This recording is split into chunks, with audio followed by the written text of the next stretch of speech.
this is a true story. When I finished undergraduate school, I taught for a year, and I said to myself, I'm not sure I like this as much as I thought I might. So I decided to go to grad school.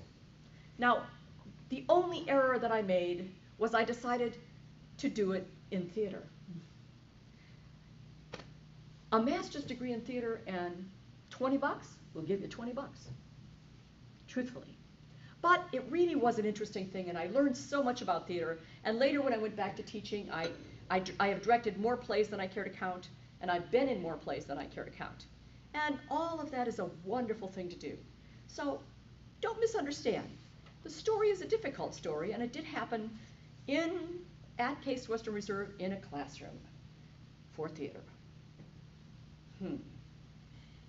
At first, when I became part of the theater group at Case Western Reserve, we got lots of different jobs in the theater. The theater ran all the time. We had plays that went on the whole year for the community, and everybody had a job. They found out pretty fast that I was good at lighting. Now, to talk about good at lighting, this was before they had the high-tech boards. You still had to use a giant thing and pull at them. I don't know how it worked, but it was, it was like a physical job. Not only did you have to do it on time, but you had to do it physically. It was pretty challenging, but they liked to have me do it because I was pretty good at it. I paid attention, and I knew what bad things would happen if the lights didn't go the right way. So that was fine.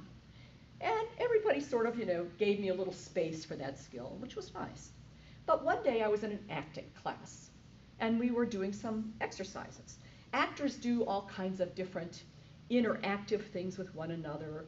Sometimes they do things like table topics where they'll answer questions, do impromptu sorts of things. Sometimes they'll rehearse scenes that they'll do together. Sometimes they do exercises to learn how to move their body, to make body language that's convincing. So on this particular day, I don't know why, but we were about 15 people on that day in this class, and there were only 2 women. One was a very tall, statuesque woman with lots of hair, and she was young. And I mean, when I went to take my master's, I was much more grown up than that. I'd worked a number of other places first. So I'm there, and we're going to have a little exercise. So they put a person in the middle of the circle, and everybody else holds the other people's arms around. So they form a circle, and your job is to talk your way out. This sounds easy, right? No problem. Except that when they put me inside the circle, for some reason they decided they didn't want to let me out. Of course, they didn't know that I'm claustrophobic. This was not a good thing. So I started to try to talk my way out. I explained that I was claustrophobic, and it would be really unkind to keep me in this circle. So what did they do? They just got themselves shoulder to shoulder and moved in closer. Then they moved in closer. Then they moved in closer. And I said, I think you're making a mistake here. And because I am so diminutive, they laughed. And I said, no, you don't understand. Don't laugh at me. This is not what I need. What I really need is one of you to help me. One of you has to unlock and let me out, because I'm getting really uncomfortable in this circle, and you're starting to crowd me, and I'm liable to hurt you. They laughed. They thought that was the funniest thing they ever heard. They were like, you hurt us. And there these all young men going, looking at me, and I'm going, you can laugh all you want, but I need to be out of this circle now. You're really crowding me. You're making me crazy as a loon. And they said, well, what are you going to do about it? And I said, I'm going to hurt somebody. And they all laughed some more. So then I picked the tallest person in the group, and I just went over to him, and I grabbed his arms, and I started climbing up his body. Literally, I was climbing like a monkey up his body. I said, what are you doing? What are you doing? And he throws me into the circle. It hurt.